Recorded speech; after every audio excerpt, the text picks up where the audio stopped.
الحمد للہ رب العالمین والعاقبۃ للمتقین والصلاة والسلام علی رسولہ الکریم اما بعد اعوذ باللہ السمیع العلیم من الشیطان الرجیم بسم اللہ الرحمن الرحیم من عمل صالحا من ذکر او انثی وَهُوَ مُؤْمِنٌ فَلَنُحْيِيَنَّهُ حَيَاةً طَيِّبَةً قال اللہ تبارک و تعالی فی مقام آخر وَمَنْ أَعْرَضَ عَنْ ذِكْرِي فَإِنَّ لَهُ مَعِيشَةً ضَنْكًا صدق اللہ العظیم وصدق رسولہ النبی الکریم ان اللہ وملائکتہ یصلون علی النبی یا ایہا الذین آمنوا صلوا علیہ وسلموا تسلیما اللہم صلی علی سیدنا و مولانا محمد معدن الجود والکرم وآلہ وصحبہ وبارک وسلم۔ عزیز دوستو، انسانی زندگی اثرات لیتی ہے، اچھے اثر بھی ہوتے ہیں، برے اثر بھی ہوتے ہیں۔ انسان کو موسم کا اثر بھی ہوتا ہے، انسان پر اس کے خاندان کا اثر بھی ہوتا ہے، انسان پر صحبت کا اثر بھی ہوتا ہے۔ بالکل اسی طرح انسان پر اس کی نیکی کا اثر بھی ہوتا ہے اور گناہوں کا اثر بھی ہوتا ہے۔ نیکی دل کو سکون دیتی ہے، گناہ انسان کو پریشان کر دیتے۔ نیکی اللہ کی رحمت کو متوجہ کرتی ہے۔ پھر حالت یہ ہوتی ہے کہ انسان اپنی ان پریشانیوں کا حل کہیں اور ڈھونڈتا پھرتا ہے، حالانکہ جب گناہوں کی بیماری لگے تو اس کی شفا توبہ میں ہوتی ہے، اس کا حل اللہ کے حضور معافی مانگنے میں ہوتا ہے، پہچاننے میں ہوتا ہے کہ مجھ سے کہاں غلطی ہو گئی، کس جگہ جا کے کمزوری میں نے دکھائی۔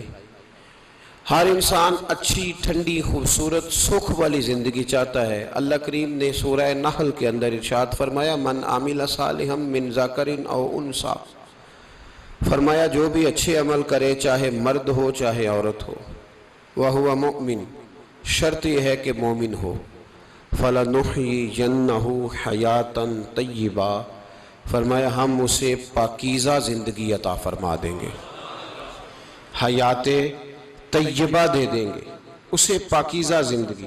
شرط کیا ہے؟ من عاملہ صالحہ، نیک عمل کرے۔ کون سے عمل کرے؟ اٹھنا بیٹھنا، کھانا پینا، چلنا سونا جاگنا محتاط ہو اس کا، وہ نیکی کرے۔ قرآن پاک کے لفظوں کے حسن پر غور فرمائیے گا، فرمایا فَلَنُحْيِيَنَّهُ حَيَاةً طَيِّبَةً، ہم ضرور اسے پاکیزہ زندگی عطا فرما دیں، صاف ستھری زندگی، معیاری زندگی، خوبصورت شب و روز، آئیڈیل زندگی جس کو لوگ کہیں گے، وہ والی زندگی اسے دیں۔ اور دوسرے مقام پر سورہ طٰہٰ کی آیت نمبر 124 میں فرمایا وَمَنْ أَعْرَضَ عَنْ ذِكْرِي، جو ہمارے ذکر سے منہ پھیرے گا، جو ہمارا کھا کے چہرہ کسی اور طرف کرے گا، جو چلے گا ہماری زمین پر لیکن توجہ کسی اور طرف ہوگی، آسمان کی چھت ہماری بنائی ہوئی لیکن اس کے خیالات کہیں اور ہوں گے، فَإِنَّ لَهُ مَعِيشَةً ضَنْكًا، فرمایا ہم اسے تنگ زندگانی عطا کر دیں گے، اس کی زندگی تنگ ہو جائے گی، اس کی معیشت تنگ ہو جائے گی۔ گناہ زندگی کو تنگ کر دیتے ہیں، نیکی زندگی میں آسانی پیدا کرتی ہے۔ آپ کو اگر زندگی میں سکون چاہیے ہو تو آپ کسی غریب کی خدمت کر کے دیکھیں، اللہ کتنا سکون عطا کرتا ہے۔ آپ بڑے پاورفل بھی ہیں، بڑے طاقتور بھی ہیں اور بڑے باوقار بھی ہیں، لیکن کسی کو گالی دے کے آپ کا دل کبھی ٹھنڈا نہیں ہوگا، تکلیف ہوگی، اس کے اندر آزمائش ہوگی۔ ڈاکٹر ریسرچ کرتے ہیں، ڈاکٹر وہ کہتے ہیں گناہ کرنے سے آدمی جسمانی طور پر کمزور ہوتا ہے، لیکن وہی عمل اگر وہ بطور نیکی کرتا ہے تو اللہ اس میں اسے قوت عطا فرماتا ہے، اسی عمل میں اللہ اسے قوت عطا کر دیتا ہے۔ میں صرف اشارہ دے رہا ہوں، اس بات کی تفصیل میں نہیں جانا چاہتا۔ میرے عزیز یہ یاد رکھیں کہ نیکی آپ کو سکون دے گی، نیکی آپ کو ٹھنڈا کرے گی۔ اللہ تبارک و تعالیٰ نے قوموں پہ عذاب نازل کیا، اور قرآن مجید فرقان حمید نے ان قوموں کے تذکرے بیان فرمائے۔ بھائی کس لیے بیان کیے؟ کہ ہم عبرت حاصل کریں، ہم یہ غور کر لیں کہ یہ کام ہم نے نہیں کرنا، اس کام سے ہم نے بچنا ہے، ہم نے غور کرنا ہے کہ یہ چیز ہمارے اندر۔ لوگ کہتے ہیں نہیں جی نہیں، ہم پہ یہ عذاب نہیں آئے گا، بالکل نہیں آئے گا، اس میں شک نہیں۔ پر اللہ نے بیان کس لیے کیا تھا؟ بیان کیا قرآن مجید معاذ اللہ کسی ایسی چیز کا بیان کرتا ہے جس کی ضرورت نہ ہو؟ قرآن پاک نے ایک ایک حرف ایسا بیان کیا جس کی مسلمان کو ضرورت تھی۔ قوم نوح کا ذکر فرمایا قرآن پاک نے۔ حضرت نوح علیہ السلام کی قوم کو حضرت نوح علیہ السلام نے 1500 سال سمجھایا ہے۔ 15، کچھ لوگوں نے 950 سال لکھا ہے نا، اعلیٰ حضرت نے لکھا ہے 1500 سال عمر ہوئی حضرت نوح علیہ السلام کی۔ اللہ تعالیٰ بندے کو جلدی سزا نہیں دیتا، بلکہ قرآن مجید میں ایک جگہ رب کریم اس طرح بھی فرماتا ہے کہ جب بندے مجھے بھول جاتے ہیں تو میں ان کے لیے نعمتوں کے دروازے کھول دیتا ہوں۔ بندہ سمجھتا ہے کہ میں کچھ تو ہے نا کہ میرے اندر، کہ میں جدھر جاتا ہوں خیر ہی خیر ہو جاتی ہے، وہ سمجھتا ہے کہ میری عقل ہے، حالانکہ اللہ اسے ڈھیل دیتا ہے۔ اللہ اسے ڈھیل دیتا ہے۔ گناہوں کی سزا کے 3 طریقے ہیں۔ ایک ہے متنبع کرنا، تنبیہ کرتا ہے اللہ، بندہ متنبع ہو جاتا ہے، یہ اللہ کا بہت بڑا احسان ہوتا ہے۔ ایک ہوتا ہے مہلت دینا، اور ایک تیسرا ہوتا ہے اللہ خفیہ تدبیر کرتا ہے۔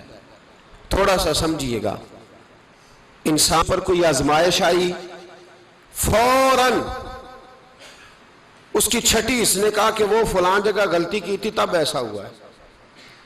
ہوتا ہے نا کئی دفعہ، آواز آتی ہے نا اندر سے، چلیں بول دیں کچھ نہیں ہوتا آپ کو، اللہ جانتا ہے یہاں کوئی کچھ نہیں کہے گا آپ کو، اور ہماری تو ویڈیو بھی نہیں گھومتی، یعنی خبر بھی نہیں ہو کہ کس نے ہاں کر دی کس نے نہ کر دی۔ آپ بغیر ٹینشن کے بات چیت کریں، آج کچھ نہیں ہوتا ہے انشاءاللہ تعالی۔ آتی ہے اندر سے آواز؟ میں آپ سے اس لیے ان چیزوں کی تصدیق کراتا ہوں کہ باقیوں کو بھی آتی ہے کہ نہیں، اس لیے تصدیق۔ کبھی کوئی کسی جگہ انسان پریشان ہوتا ہے تو محسوس کرتا ہے کہ وہاں مجھ سے ہوتا ہے نا جی، جس کو یہ نصیب ہو جائے بڑا خوش نصیب آدمی ہے۔ حضرت مولا علی فرماتے ہیں اگر تجھے دنیا میں سزا مل گئی تو بچ گیا ہے، سمجھ پھر اللہ کرم کرے گا، آخرت میں سزا نہیں دے گا۔ اور یہ یاد رکھ لے، وما اصابکم من مصیبت فبما کسبت ایدیکم ویعفو عن کثیر۔ اللہ فرماتا ہے دنیا میں تجھے جو بھی تکلیف پہنچتی ہے وہ تیرے ہاتھوں کے کرتوتوں کی وجہ سے پہنچتی ہے۔ ویعفو عن کثیر، فرمایا کثیر گناہ تو میں ویسے ہی معاف کر دیتا ہوں۔ یہ جو تیری زندگی میں دکھ ہے نا، یہ بھی میری قلیل سزائیں ہیں۔ یہ کثیر پر سزا، یہ قلیل ہے، قلیل یہ جو تمہاری زندگی میں تکلیفیں۔ انسان کو سزا ملتی۔ حضرت فضیل بن عیاض رحمۃ اللہ تعالی علیہ گھوڑے پہ بیٹھے تھے، گھوڑا شرارت کرنے لگ گیا،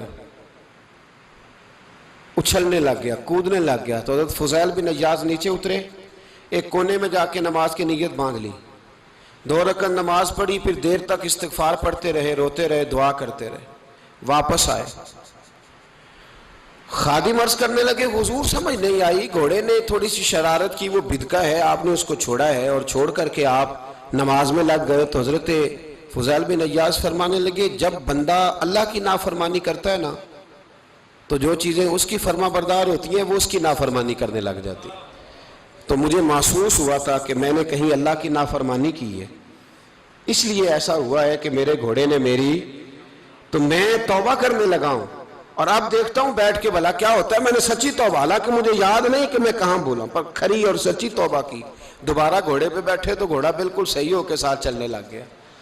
میرے بھائی جب یہ تنبیہ ہے اللہ کی طرف سے، یہ متنبع کیا جاتا ہے کہ تو بعد آ جا۔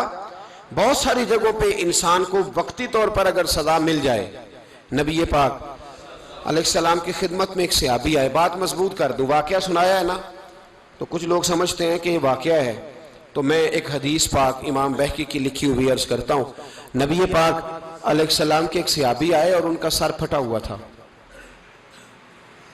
خون بہ رہا تھا۔ سرکار نے فرمایا کیا ہوا؟ عرض کی حضور ایک عورت جا رہی تھی، میری نظر پڑی، ابھی نظر پڑی ہے کہ میرے آگے ستون آ گیا تو میرے سر پہ لگ گیا۔ نبی پاک صلی اللہ علیہ وسلم نے فرمایا تیرے لیے خوشخبری ہے، اگر دنیا میں تیری غلطی کی تجھے سزا ملی ہے تو پھر رب تجھے قیامت میں سزا نہیں دے گا. پھر اللہ قیامت میں سزا، بعض گناہ ایسے ہیں جن کی یہاں بھی سزا ملے گی اور وہاں بھی ملے، لیکن میرے بھائی پہلی بات یہ ہے کہ اللہ تعالیٰ اس غلطی کی یہی سزا دے لے، اور دعا فرمائے اللہ تبارک و تعالیٰ یہاں بھی معافی عطا فرمائے وہاں بھی معافی عطا فرمائے، اللہ درگزر ہی فرمائے. لیکن میرے بھائی ایک تو یہ سزا، ایک سزا یہ ہوتی ہے کہ انسان جب گناہ کرنے لگتا ہے تو اللہ نعمتوں کے دروازے کھولتا ہے، مہلت دیتا ہے. 500 سال تک فرعون کو مہلت دی. کتنے؟ یہاں جو 5 سال حکومت کر لیتا ہے وہ کہتا ہے سب سے قابل میں ہی ہوں، مجھے مہلت جو ملی ہوئی ہے. 500 سال مہلت دی اللہ تعالیٰ نے. اور فرعون کی قوم پر پتہ عذاب کس طرح کیا آئے تھے؟ ٹڈیاں مسلط کر دی اللہ نے. یہ گھومتی نہیں چھوٹی سی، ہم اپنی زبان میں اس کو کچھ لوگ مختلف ناموں سے یاد کرتے ہیں، کوئی مکڑی کہتا ہے، کوئی کچھ کہتا ہے. مسلط کر دی، جاتی نہیں.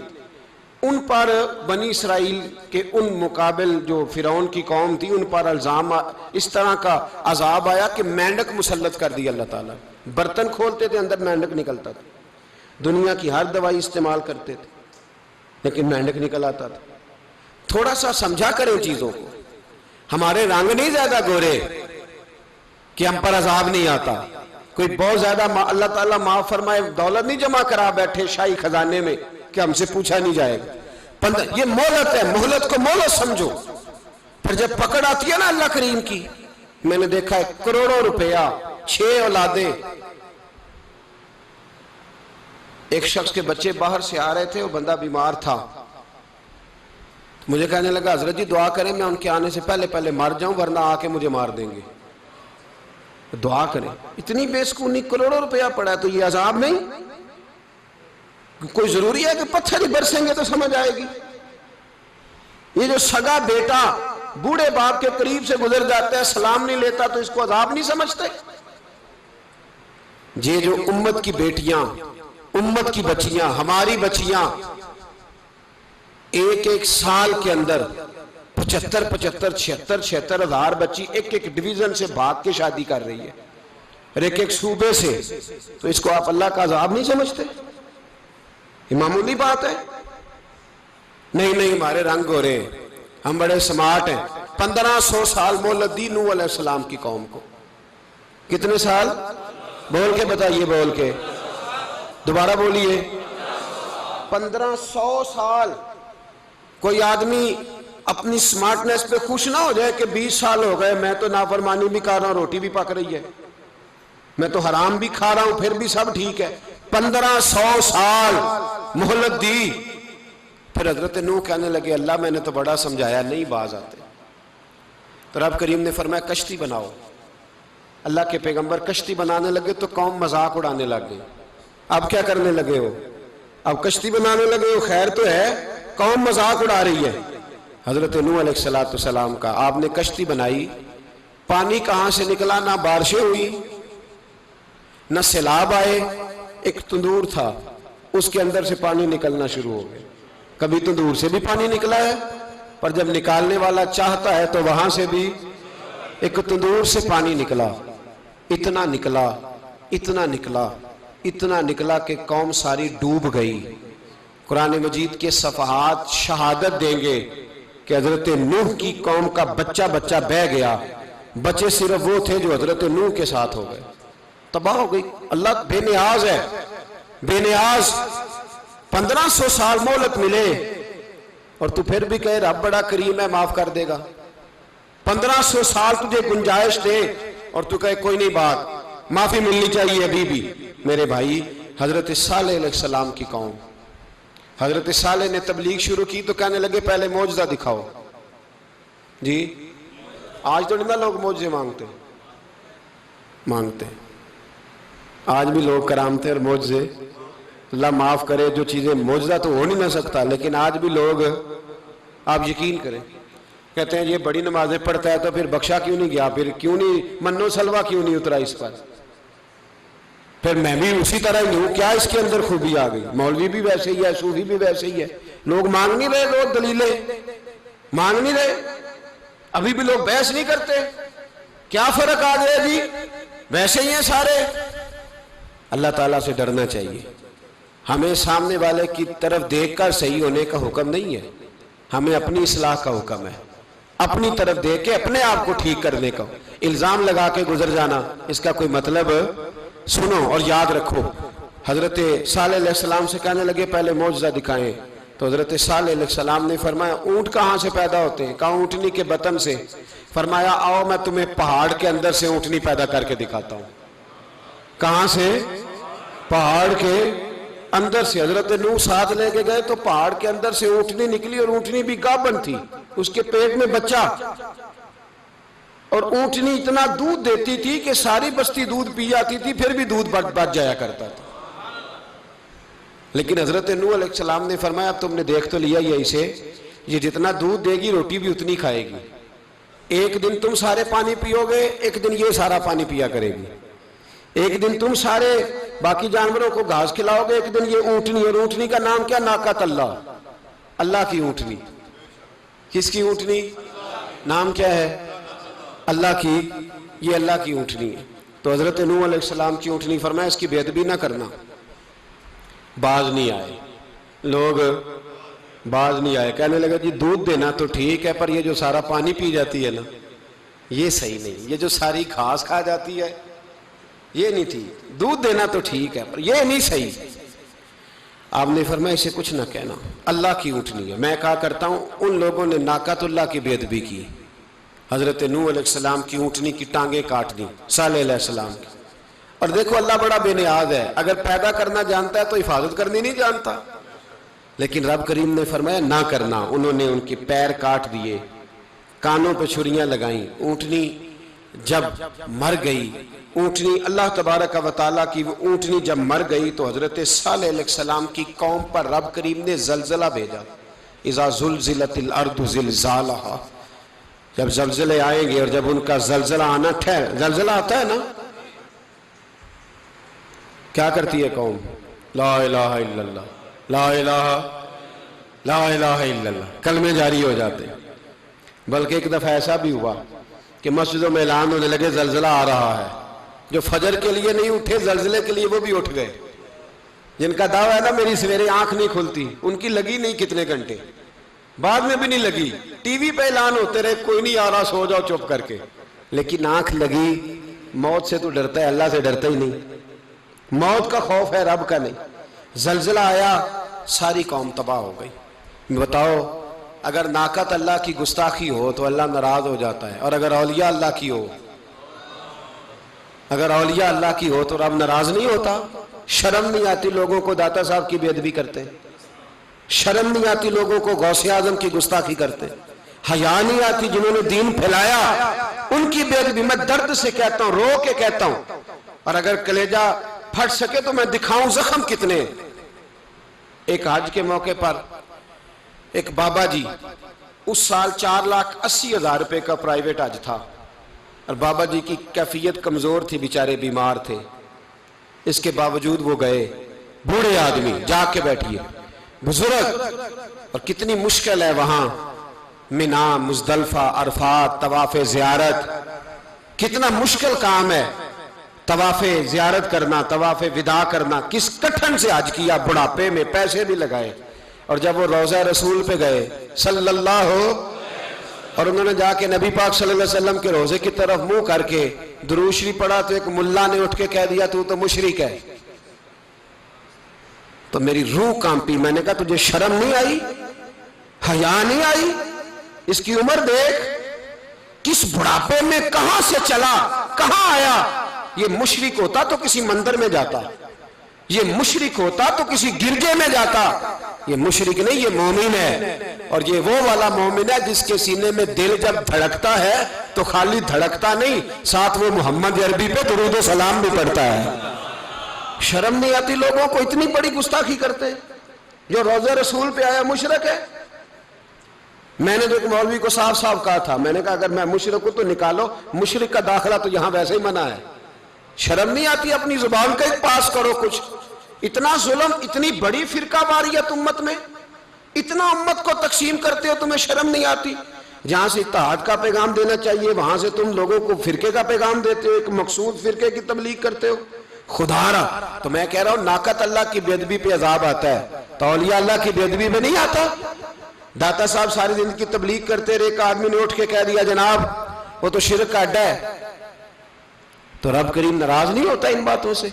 ہمیں خیال کرنا چاہیے، اللہ سے ڈرنا چاہیے. ان چیزوں سے عذاب آتا ہے اور آ رہا ہے. اللہ تعالی ہمیں محفوظ فرمائے. اللہ ہمیں اس سے، قوم لوط پہ بھی عذاب آیا. ہم جنس پرستی، مرد مردوں سے بدکاری کرتے ہیں. حضرت نوح نے سمجھایا کہ یہ کام درست فطرت کے خلاف ہے، یہ کام درست نہیں. جب انسان یہ کام کرتا ہے تو زمین اور آسمان کانپتے ہیں. اب میں کیسے کھول کے بتاؤں، میرے پاس اعداد و شمار ہیں کہ پاکستان کے اندر اس کام کی کیفیت کیا ہے اور کس طرح کر کے لوگ، میں تو رونا روتا رہتا ہوں داڑھی کا. لوگ کئی دفعہ کہتے ہیں حضرت صاحب پہلے بھی آئے تھے تو داڑھی کی بات، پھر بھی آئے تو داڑھی کی بات. تو میں رونا روتا ہوں، اس لیے روتا ہوں کہ جو کلین شیو نوجوان ہوتا ہے وہ امرد کے حکم میں ہے، اس پر وہی حکم لگتا ہے جو عورت پہ لگتا ہے. اس کے ساتھ مرد کا اٹھنا بیٹھنا اسی طرح ناجائز ہے جس طرح عورت کے ساتھ. حضرت جنید بغدادی رحمت اللہ تعالیٰ علیہ کے سامنے ایک شخص نے کہا وہ کتنا خوبصورت نوجوان جا رہا ہے، تو آپ فرمانے لگے تو حافظ قرآن نہیں؟ کہا ہاں. فرمانے لگے جا اپنے حفظ کی خیر بنا. وہ شخص کہتا ہے میں نے اس بغیر داڑھی والے کلین شیو نوجوان کو بری نظر سے دیکھا، مجھے قرآن پاک ہی بھول گیا، سارا قرآن پاک بھول گیا. اور کتنے سال میں دعائیں کرتا رہا، بیت اللہ کے طواف کرتا رہا، میں یاد بھی کرتا تو نہیں ہوتا. کیسے اب تو ہمارا نعت کہاں بیوٹی پارلر سے ہو کے آتا ہے، ہم کسی اور کو کیا پیغام دیں؟ وہ پیغام، وہ نظام، وہ طریقہ کار جس کا حکم تھا شریعت میں. قوم لوط پر عذاب آیا. صحیح بیٹھتے ہوں گے بچے جو موٹر سائیکلوں پہ بیٹھتے ہیں. میں نے گجرانوالہ کی سڑکوں پہ بچوں کو، نوجوانوں کو جو تماشے کرتے سرے عام دیکھا ہے تو مجھے ڈر لگتا ہے. اور کوئی روکنے والا نہیں، شغل ہو رہا ہے، ہنس رہے ہیں اور سامنے عورتیں بھی ہیں، سب ہو رہا ہے. کتنی تکلیف کی بات. حضرت نوح کی قوم یہ کام کرتی تھی، قرآن پاک نے بیان کیا ہے. حضرت نوح نے سمجھایا، فرمایا رب کریم نے تمہیں اپنی خواہش پوری کرنے کے لیے جائز طریقہ عطا فرمایا، عورتوں سے نکاح کرو، اور اس نکاح کی برکت سے جو اللہ تمہیں اولاد دے گا اس کو اللہ تبارک و تعالیٰ تمہارے لیے باعث بخشش بھی فرمائے گا. لیکن جب قوم نہ مانی تو جو قوم میں لوط کا عمل کرے اس کا علاج قرآن نے بیان فرمایا کہ آسمان سے پتھر برسیں گے. پھر پتھر برسے اور جن کے بڑے بڑے اچھے دماغ تھے ان کے دماغ چکنا چور کر دیے گئے، تباہ کر دیے گئے، ان کے دماغ زمین پر بچھاڑ دیا گیا. اللہ مہلت دیتا ہے لیکن اس کا مطلب یہ نہیں کہ انسان توبہ ہی نہ کرے. حضرت شعیب علیہ السلام کی قوم پر بھی عذاب آیا، اس لیے کہ بددیانتی کرتی تھی، ناپ تول میں کمی کرتی تھی. میں نے کہا تھا شب قدر کی رات کہ یہ کوئی تماشا ہے کہ شب رات آئی تو ساری رات روتے رہے یا اللہ معاف کر دے، یا اللہ معاف کر دے، رو رو کے چیخے مار مار روئے. شب قدر آئی تو پھر چیخے ماری، ساری رات روئے. تو جس بندے کا پروگرام ہی نہیں سویرے بدلنے کا، دکان پہ بیٹھ کے پھر وہی ناپ تول میں کمی، پھر وہ اللہ تعالیٰ معاف کرے. میں ایک مضمون پڑھ رہا تھا تو وہ فوڈ کے اسپیشل لوگ تمہیں لکھا تھا مہربانی کرو ملاوٹ ہی اچھی چیز کی کر لو، مرچ میں کیری تو نہ ملاؤ اینٹوں کی، وہ تو بیمار کرتی ہے، وہ تو خون کی آنتوں کو روک دیتی ہے. وہ کہنے لگا، اور وہ کہتا ہے میں تمہیں بتاتا ہوں کون کون سی چیز ملائی جا سکتی ہے، وہ ملا لو. خدا را اس قوم پہ رحم کرو، مہربانی. ایک دوست ہے ہمارے، میں وزیر آباد میں ان کے گھر بیٹھا تھا تو ایک میڈیکل، میرا کسی شخص پہ اعتراض کرنے کا میں مجموعی بات کرتا ہوں. میں ایسے ڈاکٹروں کو جانتا ہوں جو اللہ تعالیٰ فضل کرے سچ مچ کے نیک ہیں، اچھے لوگ. تو بچے کا میڈیکل سٹور ہے تو والد بیمار ہو گیا تو وہ کہتا ہے ابا جی ڈاکٹر صاحب نے کہا آپ کو ڈرپ لگنی ہے. تو سگے باپ کو ڈرپ لگانے لگا تو باپ کیا کہتا ہے پتر تیری مہربانی مینو کوئی اصلی لائی، وہ نہ لائیں جڑی لوکاں نو لانا ہے. اب وہ پیار سے سنا رہا ہے بات. میں نے اسے کہا کہ یہ تو ڈوب مرنے کا مقام ہے نا، ڈوب مرنے کا مقام، کہ جس ملک کے اندر دوائی بھی صحیح نہ بکے، اصلی نہ ملے دوائی بھی، اور پھر وہ قوم کہے کہ ہم نے تو پورے روزے رکھے.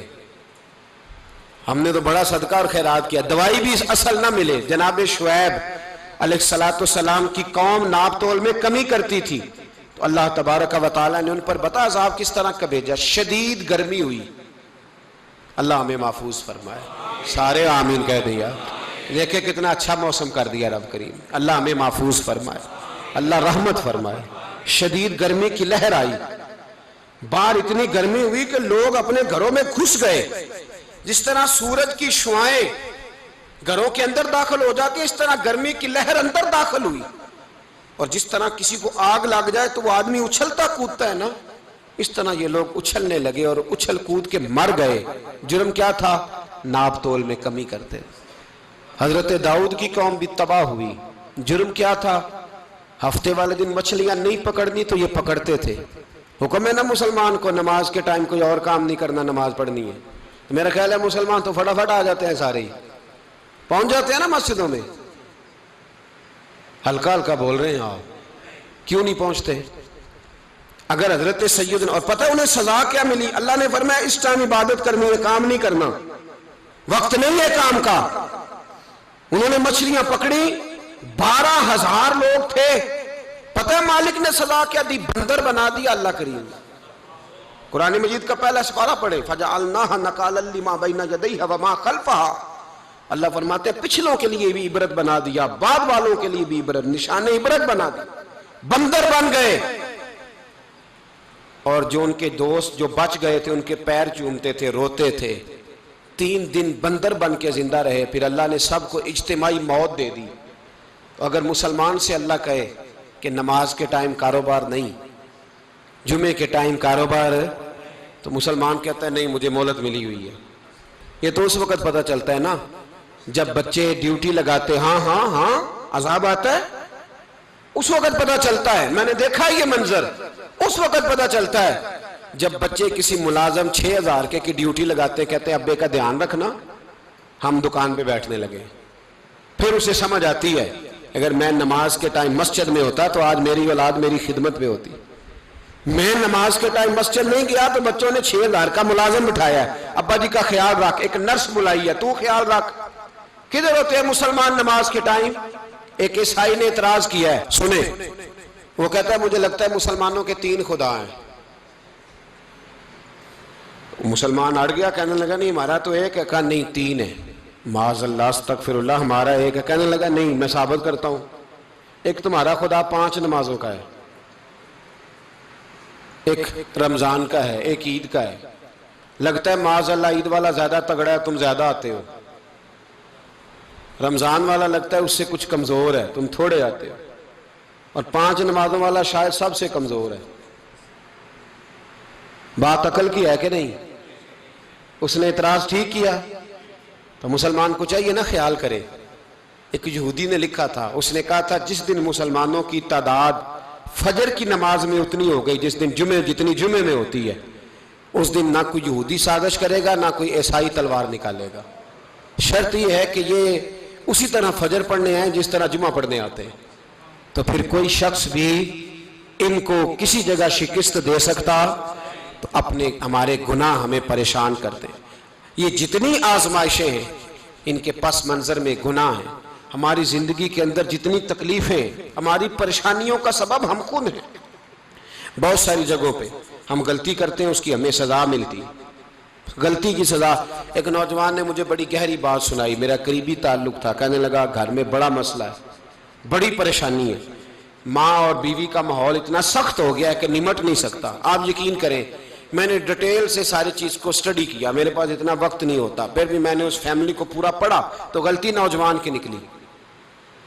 نہ اس پہ اماں اعتبار کرتی ہے نہ بیوی اعتبار کرتی ہے۔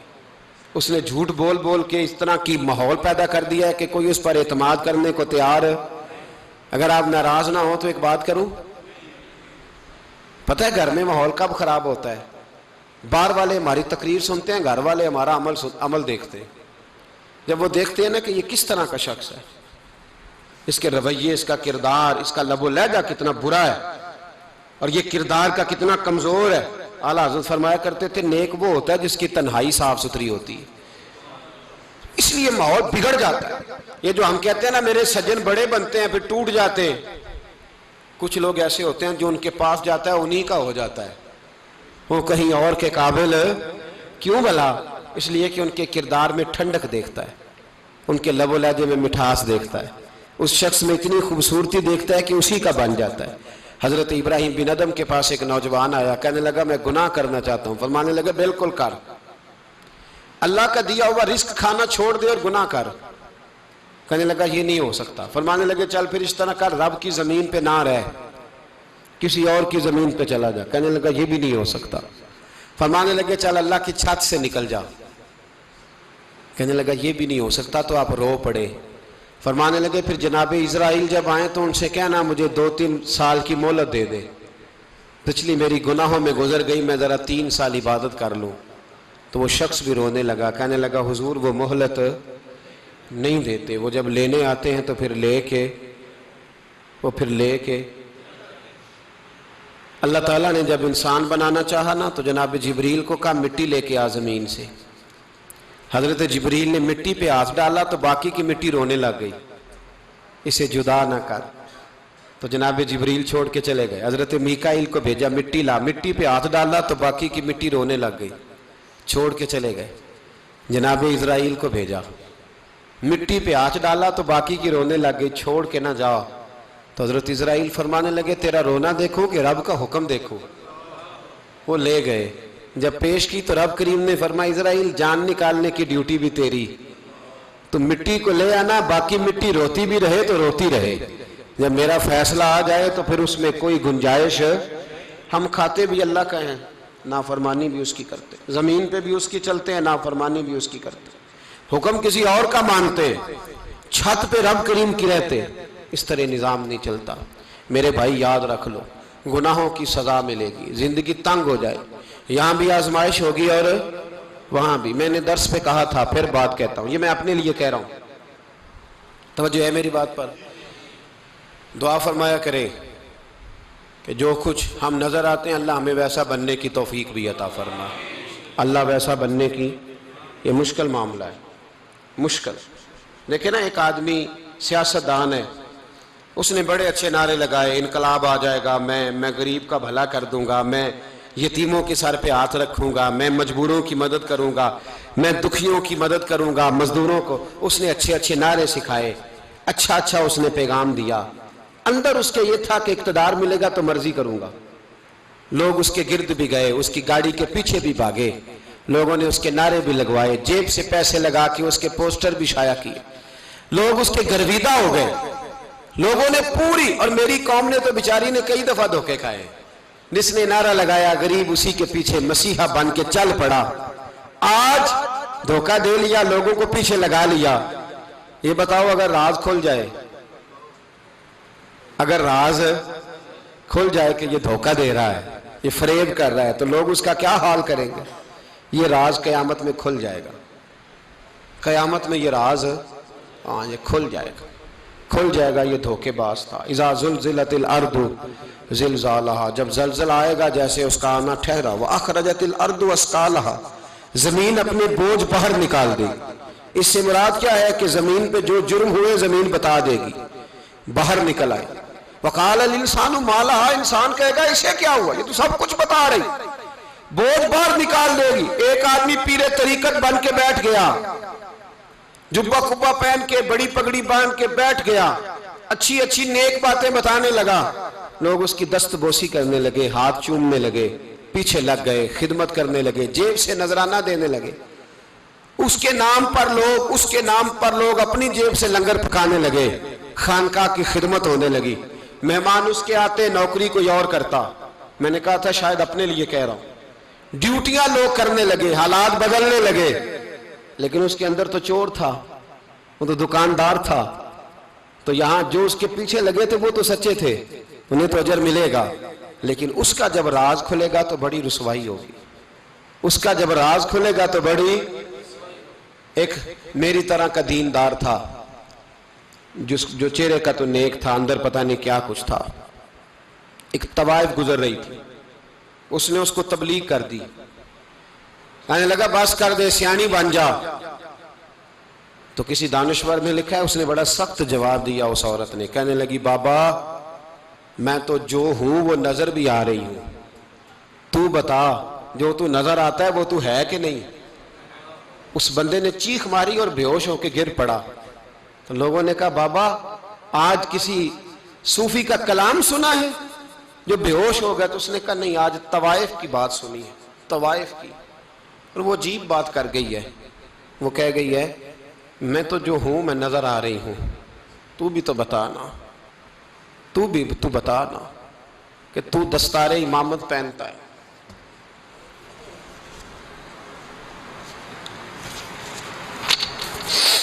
تو بتا تو جو کہلاتا ہے تو وہ ہے کہ نہیں؟ یہ وقال الانسان ما لہا، یہ راز قیامت میں کھلے گا۔ ہم جو کچھ بتا رہے ہیں نا اپنی زبانوں سے، ہمیں اپنے گناہوں کا احساس ہونا چاہیے۔ ایسا نہ ہو کہ جب سزا ملے تو پھر اس طرح کی ملے کہ دوبارہ کسی کو کوئی منہ دکھانے کے قابل نہ رہے۔ میرے بھائی یاد رکھیں اور سمجھیں، گناہ انسان کی زندگی کو تنگ کرتے ہیں۔ میرے نبی پاک علیہ السلام نے فرمایا جب تو جھوٹ بولتا ہے تو تیرے فرشتے کرامن کاتبین سائیڈ پہ ہو کے کھڑے ہو جاتے ہیں، جب تو زنا کرتا ہے تو تیرے اندر سے ایمان نکل جاتا ہے۔ اور نبی پاک علیہ السلام نے فرمایا جب میری قوم میں ناانصافی عام ہو جائے گی تو قتل بھی عام ہو جائے گا۔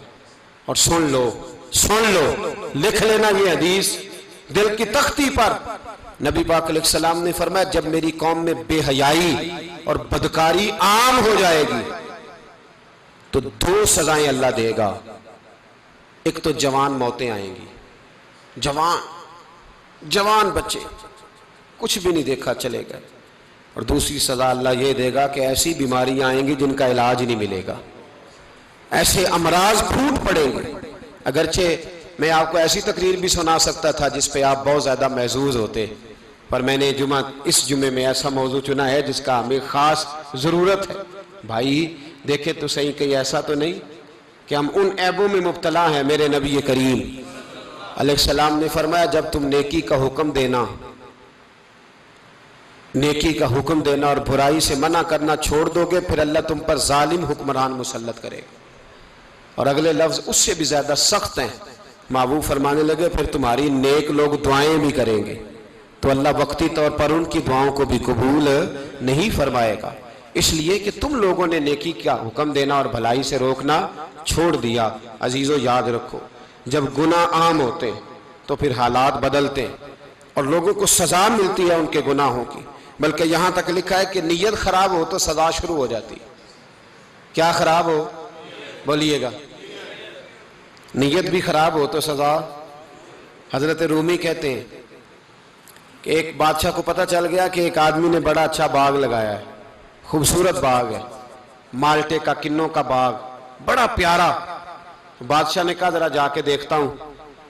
بادشاہ سلامت باغ دیکھنے آئے تو اب وہ مزدور آدمی تھا، عام آدمی تھا جس نے باغ لگایا، کسان تھا، اس کو کہا کہ چند کنوں توڑ کے لایا تو بڑے پیارے لگے، ایک دو اور لایا، کھائے، بڑے میٹھے، بڑے پیارے، بڑے توانا، بڑا مزہ آیا۔ تو بادشاہ کے دل میں خیال آیا کہ اس پہ قبضہ نہ کر لوں باغ پہ۔ ہمارے ہاں نا کرائے پہ دکان دیتا نا مالک، تو جب کسی غریب کی چل جاتی ہے کہتا ہے تو خالی کر، میں نے خود ڈال لی ہے، چل گئی نا اس کی۔ حالانکہ رزق اپنے اپنے نصیب کا ہے، رزق اپنے اپنے نصیب کا ہے، جس کو اللہ تعالیٰ چاہتا ہے عطا کرتا ہے۔ تو اس کو کہا کہ اور توڑ کے لا، اور دل میں خیال ہے کہ یار اتنا اچھا باغ ہے قبضہ کر لیتے ہیں، ہماری حکومتیں قبضہ کر لیتی ہیں کہ جو چیز اچھی لگ جائے۔ اب وہ کسان دو تین کنوں توڑ کے لایا، اس نے کھائے تو کھٹے نکلے، ترش تھے۔ کہنے لگا تجھے کیا ہو گیا ہے؟ تو بندہ بڑا صاحب دل تھا، کہنے لگا میں تو ٹھیک ہوں، آپ اپنی نیت سے پوچھیں کہیں خراب تو نہیں ہو گئی۔ تو کنوں میں بھی اس کا اثر آ گیا ہے، اپنی نیتیں بگڑ جائیں نا، نیتیں۔ اب ایک بات کہنے لگا ہوں، غور سے سننا، جب تک دو بھائی اکٹھے کاروبار کرتے ہیں نیت ہوتی ہے کہ ہمارا گھر چلے گا، تب تک اللہ برکت دیتا ہے۔ اور جب اپنی اپنی جیبیں سمیٹنے لگ جاتے ہیں نا کہ یہ میرا 5000 ہے، آج میں گیا تھا اگرائی کرنے، یہ میرا 10000 ہے، آج میں نے محنت زیادہ کی، جب وہ ٹٹولنے لگتے ہیں پھر اس دکان سے بھی برکت اٹھ جاتی ہے، پھر وہاں سے بھی برکت چلی جاتی ہے۔ فَإِنَّ لَهُ مَعِيشَةً ضَنْكَ، فرمایا جب تو میں منہ پھیر لیتا ہے پھر تیری زندگی اللہ تنگ کر دیتا، پھر وہاں سے بھی برکت، خوبصورتی، اثر اٹھ جاتا ہے۔ ایک سنار نے گلی میں ایک یتیم چھوٹے سے بچے کو گھومتے دیکھا تو سنار بے اولاد تھا، بچے کو اٹھا کے گھر لے آیا، 18 سال اس بچے کی پرورش کی، اس کو پالا پوسا، جوان کیا۔ سنار کے پاس وہ دکان پہ چلا جاتا، وہ کئی دفعہ دکان پہ رہتا، کئی دفعہ گھر میں رہتا۔ ایک دفعہ وہ دکان پہ تھا، بچہ گھر تھا، 18 سال کا جوان، اس کی بیوی اکیلی تھی۔ وہ جس نے ماں بن کے پالا تھا اس نے اسی پہ حملہ کر دیا، اس کا بازو بری نیت سے تھاما، بیوی چیخی۔ تھوڑی دیر گزری تو وہ نوجوان پیروں میں بیٹھ گیا، کہنے لگا اماں پتہ نہیں مجھے کیا ہوا۔ شام کو سنار آیا، بیوی چیخنے لگی، چلانے لگی، کہنے لگی آج عجیب بات ہوئی، جس کو میں نے جگر کا خون دے دے کے پالا اسی نے گندی نظر ڈالی۔ سنار محو حیرت ہے، بیوی کا خیال تھا کہ لاٹھ اٹھائے گا، ڈنڈا اٹھائے گا، نوجوان کو مارے گا، لیکن وہ رونے لگ گیا۔ اس نے کہا آج اس نے میرا بازو تھاما ہے، جانے کیا کیا ہے؟ پریشان ہونے لگ گیا، سجدے میں گر گیا، کہا تو بتاتا کیوں نہیں؟ تو وہ سنار کہنے لگا اس کی غلطی نہیں، 18 سال کے بعد آج مجھ پر بھی شیطان سوار ہوا تھا۔ ایک عورت آئی تھی، وہ اپنے بازوؤں میں چوڑیاں پہننا چاہتی تھی تو میں نے بھی گندی نظر سے ہاتھ ڈالا تھا، رب کریم نے مجھے فوراً اس کی سزا دی۔ جن کے گھروں میں بیٹیاں ہوتی ہیں ان کی نظریں گندی نہیں ہوتی، جو بیٹیوں کے باپ ہوتے ہیں، جو بہنوں کے بھائی ہوتے ہیں، ان کی نظریں گندی۔ اور اگر تو ٹیلی فون کرتا ہے، تو کسی عورت کے ساتھ تعلق رکھتا ہے تو یہ بات لکھ لے، امام فخر الدین رازی 1، علامہ اسماعیل حقی 2، ملا جلال الدین رومی 3، امام خازن 4، امام جلال الدین سیوطی 5 حدیث کے استاد اور محدث لکھتے ہیں کہ اگر تو کسی پر گندی نظر ڈالے گا تو تیرا گھر بچ سکتا، یاد رکھ نہیں بچے گا، اس لیے کہ تیری نظر کسی کی بیٹی کو بیٹی سمجھ تاکہ تیری بچی کا پردہ قائم رہے، کسی کی بہن کو۔ یہ کیا بات ہوئی کہ تو جتنا مرضی گند معاشرے میں پھیلاتا رہے تیرا گھر بچا رہے؟ یہ کیسے ہو سکتا ہے؟ فَإِنَّ لَهُ مَعِيشَةً ضَنْكَ، اللہ فرماتے ہیں زندگی تنگ ہو جائے گی تیرے لیے مشکل، تو ڈھونڈتا پھرے گا کہ میں مرنے کو جگہ تلاش کروں۔ سچی توبہ کرے، کھری توبہ کرے۔ یہ گناہ انسان کو مجبور کر دیتے ہیں۔ حضرت عبداللہ بن مبارک رحمت اللہ تعالیٰ علیہ، ان کے سینکڑوں شاگرد تھے، ایک شاگرد کے انتقال کا وقت آیا تو گھر گئے ملنے۔ آپ کہتے ہیں میں نے زور لگا لیا پر اس کی زبان پر کلمہ جاری نہیں ہوا۔ میں اسے کہتا کلمہ پڑھ پر اس کی زبان پر جاری۔ اللہ اکبر، بہت بڑی نعمت ہے، دعا فرمائیں اللہ ایمان کی موت عطا فرمائے، ایمان کی موت دے اللہ کریم، ایمان کی موت دے۔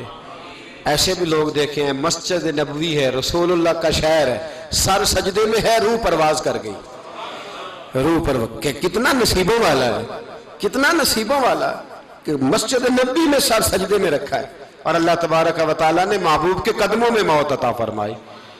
تو حضرت عبداللہ بن مبارک کہتے ہیں میں نے اس کو کہا کلمہ پڑھ تو اس کی زبان پہ جاری نہیں ہوتا۔ میں بار بار کہتا تو وہ منت کرتا، کہتا حضور میں کوشش کرتا ہوں جاری نہیں ہوتا۔ فرماتے میں پریشان ہو کے اٹھا، ابھی میں دروازے پہ پہنچا تھا اس نے چیخ ماری اور روح پرواز کر گئی۔ بچے رونے لگے، بیوی رونے لگی، تو میں نے اس کی بیوی سے کہا کہ یہ جرم کیا کرتا تھا، اتنا بڑا پاپی پہ کلمہ جاری نہیں ہوا۔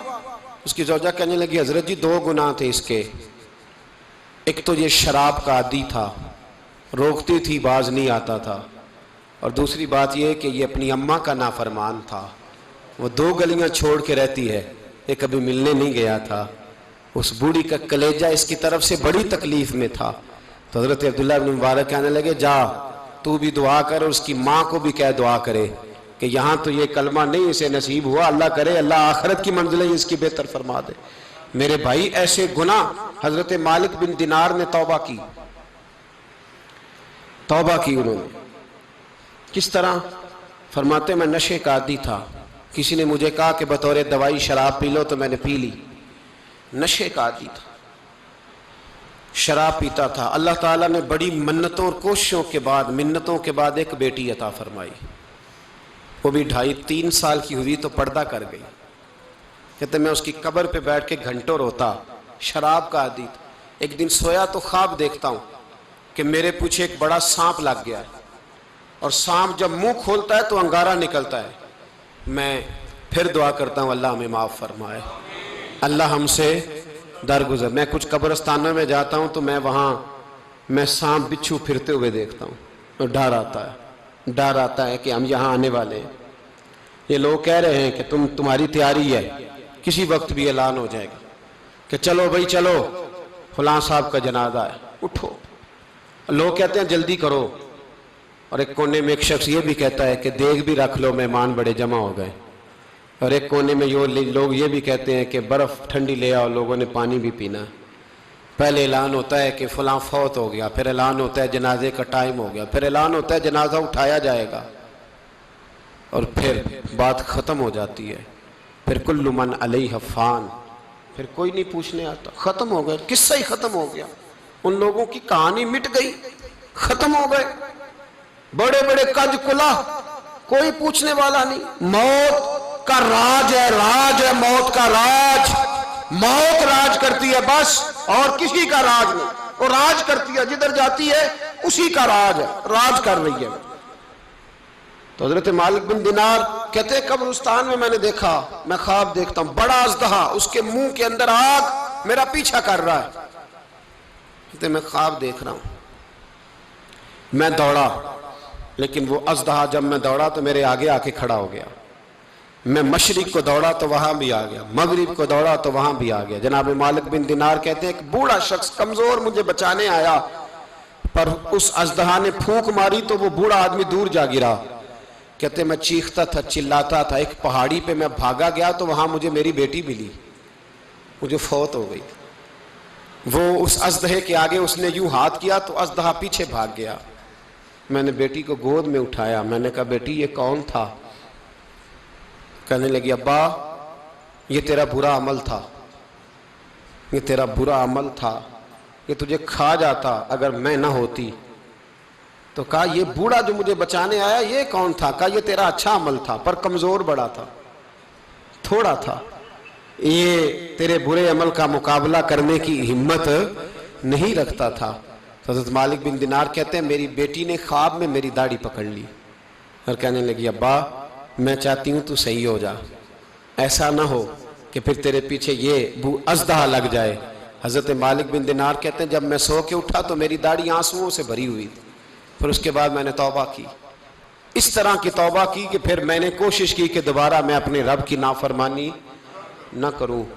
حضرت عبداللہ ابن عباس فرماتے تھے جو دنیا میں ہنس ہنس کے گناہ کرتے ہیں نا،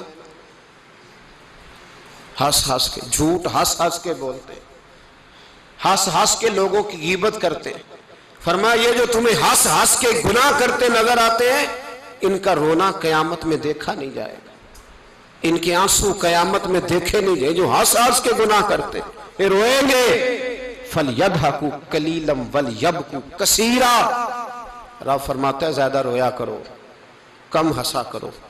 نبی پاک علیہ السلام روتے تو صحابہ کہتے حضور آپ اتنا کیوں روتے ہیں؟ تو محبوب فرماتے جو میں جانتا ہوں وہ تم نہیں جانتے۔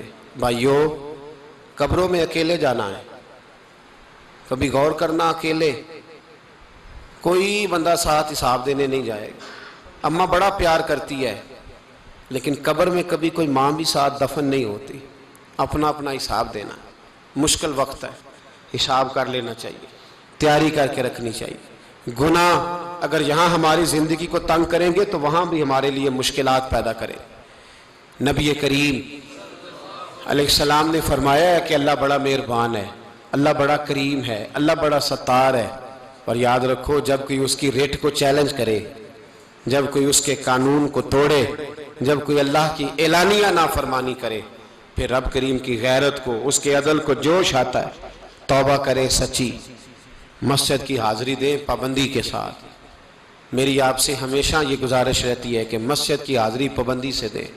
میں اپیل کرتا ہوں داڑھی رکھ لیں، یہ میرے نبی کا طریقہ ہے صلی اللہ تعالی علیہ۔ واپس آ جائیں، ہماری بقا نہ ہمارے دین میں ہے، کوئی نہیں ہمیں رکھے گا، کوئی نہیں رکھے گا، کوئی نہیں۔ میرا ایک دوست رات بتا رہا تھا کہ سعودی عرب میں ایک شخص نے 30 سال محنت کی،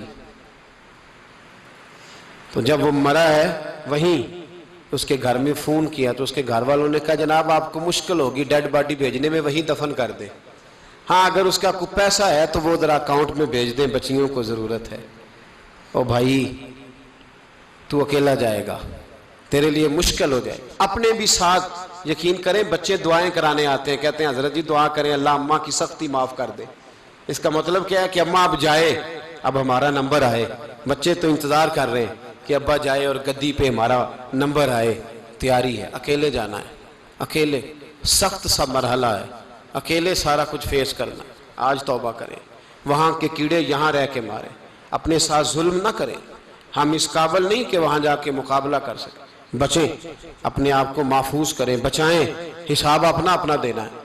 کسی باپ نے اگر اپنے بچوں کو حرام کھلایا تو بچے تو نہیں کہہ رہے تھے نا کہ حرام لے کے آ، تو باپ نے حساب دینا، والد نے۔ لہٰذا مہربانی فرمائیں، اپنے اوپر رحم کھائیں، اپنے آپ کو سنواریں۔ آج جمعۃ الوداع ہے، توبہ کریں، اللہ کے نیک بندوں کی صحبت میں بیٹھا کریں، اچھی باتیں سنا کریں تاکہ دل نرم رہے۔ ان جگہوں سے بچیں جو گناہ کی طرف لے کے جاتی، ظلم سے، زیادتی سے، جبر سے بچیں۔ اپنے آپ کو اپنے رب کریم کی بارگاہ میں جھکا دیں، ہمارا کہیں اور گزارا نہیں، کوئی نہیں ہمیں پوچھے گا۔ اقبال رو پڑے آخری عمر میں، رو پڑے اور اللہ کی بارگاہ میں عرض کرنے لگے نہ جہاں میں کہیں بھی امان ملی، جو امان ملی تو کہاں ملی، میرے جرم خانہ خراب، تیرے عفو بندہ نواز میں، پناہ صرف اللہ رسول کی بارگاہ میں، باقی کوئی پناہ دینے کو تیار نہیں ہے۔ دعا کرتا ہوں اللہ کی بارگاہ میں اللہ ہمیں سچی توبہ کی توفیق عطا فرمائے۔ آخر دعوانا ان الحمدللہ۔